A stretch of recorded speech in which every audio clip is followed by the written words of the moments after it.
We're continuing our focus on the construction mafia, not just in Gauteng, not just in KZN, which seems to be one of the problematic provinces, but also down in the Western Cape as well. Let's go down to our reporter, my colleague Nobesuthu Hejana, who is also keeping an eye on how that province is handling it. Nobesuthu, good morning to you. Cape Town Mayor Jordan Hill-Lewis coming out and calling for more security at construction sites. Clearly, it's a big problem considering the amount of development we see in the Western Cape. What do you have for us?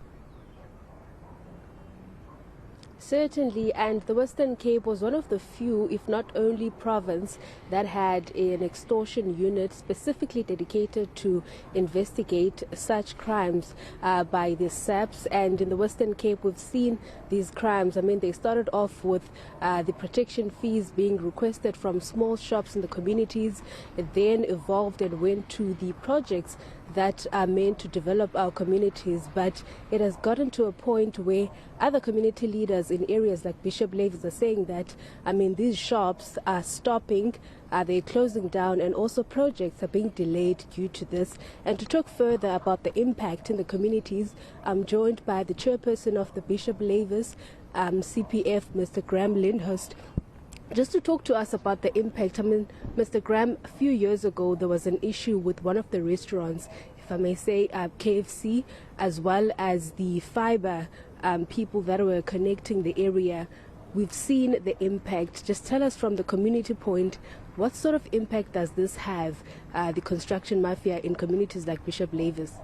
Obviously, it takes away jobs from people within the area, jobs that is very needed because people are unemployed in our areas, and it chases away the construction companies because they're saying, why would we come to an area where there's extortion, where they need to pay more money? So it's having a very huge impact in terms of jobs in the area, and people's being unemployed as well.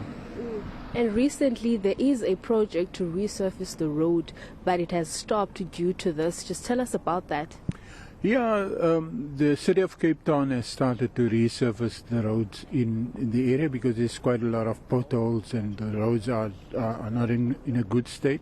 It was started, but it has stopped, allegedly because they were stopped to go further because there need to be negotiations, and it hasn't started as yet. Those people that started on that job are now unemployed again, and we're trying our best to restart it again. Yeah. I mean, talking about that, the jobs that are being lost in the communities, we're also seeing local economy being impacted. You were telling me earlier that a number of shops in Bishop Lavis are closing down due to this. Just tell us more about that and the impact, especially for the poor people who are struggling due to this.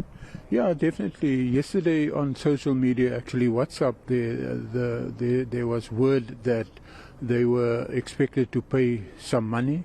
If they don't pay, they must close up. Otherwise, there will be other big problems. Whether I can verify it, I'm not at this stage because people are afraid to come forward. But we've seen it, and these shops have just closed. I've seen on social media that people could not buy any stuff, could not go to the shops and get what they needed to get. So that's the impact. You will now find that our people have to go out of the area, especially on a Sunday afternoon when the other shops like ShopRites are not open, and they have to go get their stuff for the next day. So it's a huge impact in terms of that, and these poor tuck shop owners are afraid because there has been a killing already in that area not so long ago. So they're afraid to go against whoever wants whatever they want.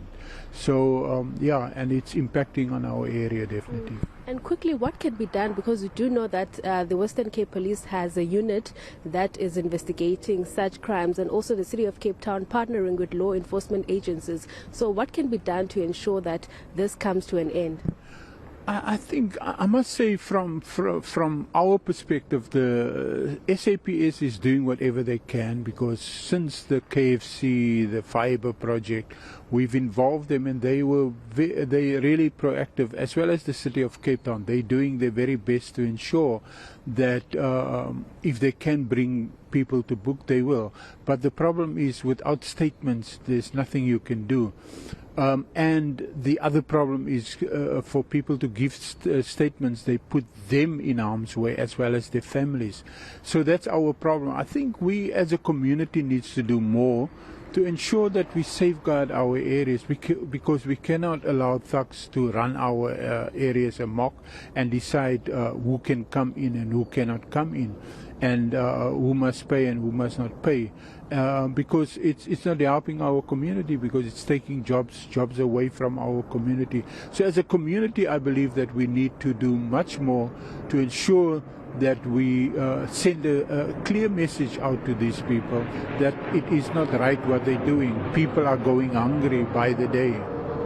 Thank you very much. That was Mr. Graham Lyndhurst, CPF from Bishop Lavis, talking about those statements. I mean, it was also hard for me to get people to talk. He also tried in his community, but a lot of people, they declined to do interviews because they're fearing for their lives. They fear that they will be targeted by those who are behind all these crimes.